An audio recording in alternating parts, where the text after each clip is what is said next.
Okay, so this is first poem. ये पहली poem है 8th स्टैंडर्ड की, a time to believe. Okay kids, so going through this poem is written by BJ Morbitz. ये poem a time to believe लिखी गई है, BJ Morbitz ने लिखी है।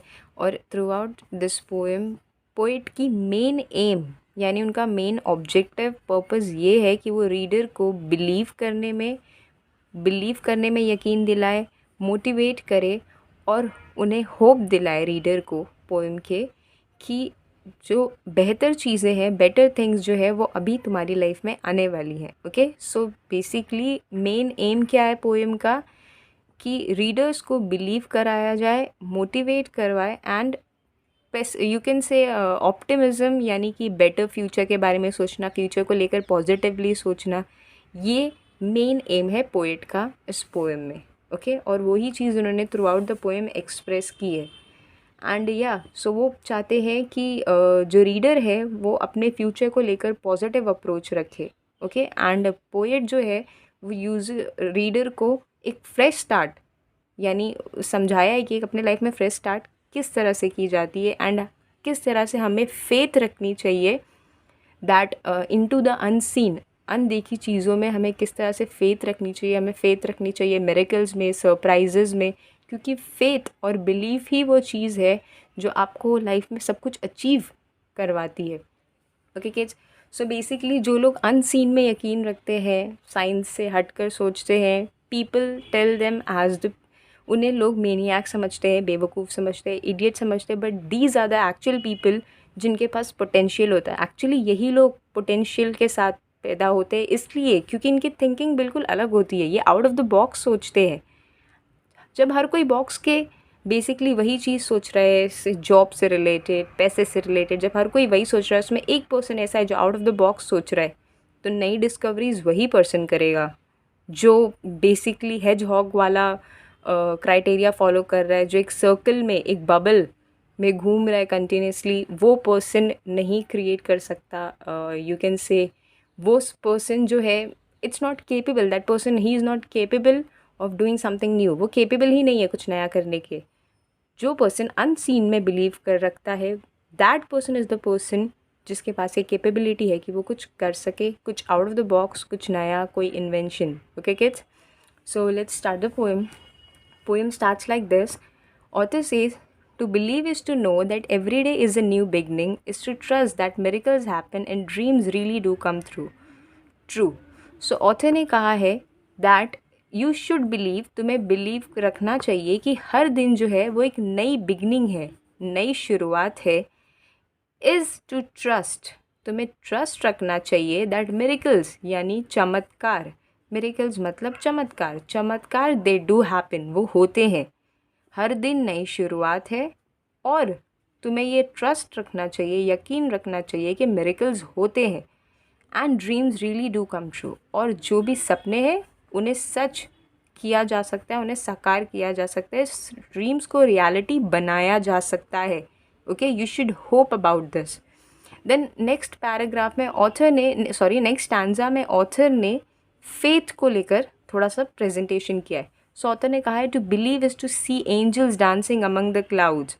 ओके, सो बेसिकली अनसीन चीज़ों में यकीन रखना, to believe in the things जिन्हें ज़्यादातर लोग कहते हैं it's non existent, it's not possible. जब तुम ऐसी चीज़ों में यकीन रखते हो like there are angels among the clouds, it's basically a metaphor जिसका एक्चुअल मीनिंग ये है दैट तुम अनसीन में यकीन रख रहे हो, that you are having a believe that things can happen. और नई बेसिकली जब तुम ऐसी चीज़ों में यकीन रखते हो, अनसीन में बिलीव रखते हो, you believe in the power of unseen and you are a believer like that, तो ऐसा हो जाता है कि तुम नई चीज़ें डिस्कवर करने लगते हो। Okay, you because at that moment तुम बॉक्स के बाहर हो।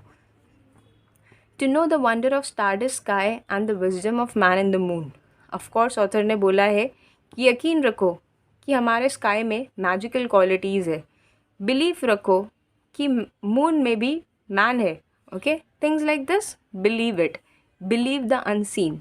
बॉक्स के बाहर सोचो, अंदर नहीं। जो सिर्फ साइंस बोलता है वो मत सोचो, क्योंकि जब आप बॉक्स के बाहर सोचोगे तभी आप नई चीज़ें डिस्कवर करोगे। देन ऑथर फर्दर सेज, यहाँ पर ऑथर ने आपकी फेथ कितनी स्ट्रांग होनी चाहिए वो मेंशन किया है, देख ओके। देन ऑथर ने नेक्स्ट आंसर में बोला है, to believe is to know the value of nurturing heart, the innocence of child's eyes and beauty of aging hands, for it is through the teachings will learn to love. Author ने कहा है कि believe करने का मतलब ये है कि तुम वैल्यू करो एक केयरिंग हार्ट को, एक केयरिंग पर्सन की, एक ऐसा पर्सन जो तुम्हारी केयर कर रहा है। सो बेसिकली उसको तुम वैल्यू करो, उसे इम्पोर्टेंस दो। बच्चों की आंखों में जो इनोसेंस है, बच्चे इनोसेंट हैं ये बात समझो। To believe is to know that, कि तुम बच्चों की आंखों में इनोसेंस देख रहे हो। And the beauty of aging hands, so aged hands जो होते हैं ना, aged hand means aged people, they don't look beautiful, okay. But author ने बोला है कि तुम अगर एक बिलीवर हो या इफ़ यू आर बिलीविंग, तो यू शुड बिलीव कि aging hands, the people who are aged, they are actually beautiful. How they are beautiful, वो ब्यूटिफुल कैसे हैं एजड लोग तुम्हें। सो ऑथर ने कहा है कि यकीन रखो जो लोग एजड है, जो एज पीपल है, they are beautiful. Why they are beautiful, क्योंकि उन्हीं की टीचिंग्स है जिन्होंने हमें सिखाया है दैट हाउ डू और how should we love people. आज हम जो भी हैं उनके एक्सपीरियंस और उनकी टीचिंग्स के वजह से हैं, सो इसलिए वो हमें ब्यूटीफुल लगने चाहिए, okay. That's what author is saying. इस स्टैंजा में पर्टिकुलरली ऑथर ने हमें समझाया है how you should understand people and love them. Moving further, author ने कहा है, to believe is to find the strength and courage that lies within us when it is time to pick up the pieces and begin again, okay। इसमें author ने आपको बहुत ज़्यादा basically love yourself वाली quality mention की है। Then if you face something, तो कब आपको अपनी होप वापस गैदर करने की ज़रूरत होती है वो भी मेंशन किया। तो ऑथर ने बोला है believe, find your strength and courage that lies within us. So basically author ने बोला है बिलीव करने का मतलब ये है कि तुम अपने अंदर जो स्ट्रेंथ छुपी हुई है एंड जो करेज है तुम्हारे अंदर, तुम उसे समझो, that you got a lot of courage, कि तुम्हें कोई छोटी मोटी प्रॉब्लम जो है it can not crush you, वो तुम्हें क्रश नहीं कर सकती। तो बिलीव रखो कि तुम्हारे अंदर स्ट्रेंथ और करेज जो है वो तुम जानो कि वो कितना है, और कोई छोटी मोटी प्रॉब्लम उसे क्रश नहीं कर सकती। और when it's time to pick up the pieces and begin again, you should know कि सही वक्त कब है कि तुम अपने पीसेस जो टूट गए, it means you should become normal after some disaster. तुम्हारी लाइफ में कोई डिज़ास्टर आ गया, कोई प्रॉब्लम हो गई, उसके बाद तुम नॉर्मल कब होना है, तुम्हें ये चीज़ पता होनी चाहिए कि कब तुम्हें लाइफ में वापस ट्रैक पर आ जाना है, ओके। मॉर्निंग पीरियड कब ख़त्म हो जाना चाहिए, यू शुड नो दिस। फिर ऑथर ने बोला है, to believe is to know we are never alone, that life is a gift and this is our time to cherish it. Author ने बोला है इस बात पर यकीन रखो that you are never alone, there is always a plan of God and you are never alone, okay. Life एक gift है, उसे फुलेस्ट जियो एंड ये टाइम तुम्हारा उसे चेरिश करने का है। Hold something is very dear and of great value. Of course life को be grateful that you got this gift from God, कि हमें बेसिकली एक गिफ्ट मिली है एज लाइफ। इस लाइफ के लिए ग्रेटफुल रहो, ये ऑथर ने कहा है। सो बिलीव कि तुम अकेले नहीं हो और लाइफ जो है वो तुम्हारी गिफ्ट है, तो तुम उसे चेरिश करो, ओके। उसे लेकर ग्रेटफुल रहो अपनी लाइफ को लेकर। देन ऑथर ने लास्ट आंसर में मेंशन किया है, to believe is to know that wonderful surprises are just waiting to happen and all our hopes and dreams are within reach if only we believe. So author ने कहा है कि believe रखो कि हमारी life में बस यकीन रखो कि बहुत सारे सरप्राइजेस, बहुत अच्छे अच्छे वंडरफुल सरप्राइजेस जो बस they are at the edge, कभी भी हमें मिलने वाले हैं, okay. The things are just going to change, कभी भी चीज़ें चेंज हो जाएंगी। Wonderful surprises they are just at the edge, वो बस एज पर है, कभी भी हमें मिलने वाली है। And all our hopes and dreams are within reach, हमारी जो भी होप है, जो भी उम्मीदें हैं, जो भी ड्रीम्स है, जो भी सपने हैं, वो सब कुछ विद इन रीच है। It means they are possible to achieve, तुम सब कुछ अचीव कर सकते हो, पर कब, इफ़ ओनली वी बिलीव, अगर तुम बिलीव रखते हो तो।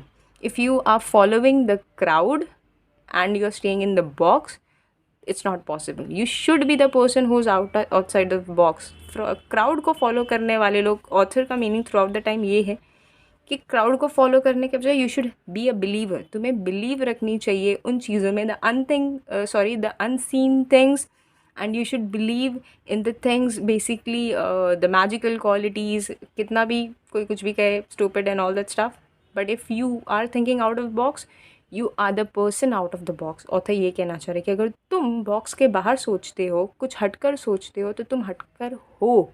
ओके, एंड ऑथर ने कहा है दैट बेसिकली बिलीविंग का मतलब क्या है, ये पूरी पोएम आपको ऑथर ने अलग अलग तरह से मेंशन किए। फर्स्ट स्टैंजा में आपको होप दिलाई है, सेकेंड स्टैंजा में किस तरह से फेथ, आपकी फेथ कितनी स्ट्रांग होनी चाहिए कि आप अनसीन तक को यकीन रख रहे हो, उस पर भी बिलीव रख रहे हो। देन थर्ड स्टैंजा में पोइट ने how to understand the people around you and उन्हें हाउ टू लव देम वो मेंशन किया है। फोर्थ स्टैंजा में पोइट ने बताया है कि सही टाइम कब है अपनी लाइफ को वापस से ट्रैक पे लाने का, and how you should love yourself. Then obviously पूरी पोएम बिल्कुल पॉजिटिविटी से फिल्ड अप है। देन फिफ्थ स्टैंजा में आपको basically love your life, you should love your life, इस तरह से ऑथर ने मेंशन किया है। एंड द लास्ट स्टैंजा आपको फ्यूचर को लेके ऑप्टिमिस्टिक रहने को, optimistic means when you are thinking positive about your future, कि आपका फ्यूचर अच्छा होने वाला है, ये कहा है पोइट ने। This is written by BJ Morbitz sir.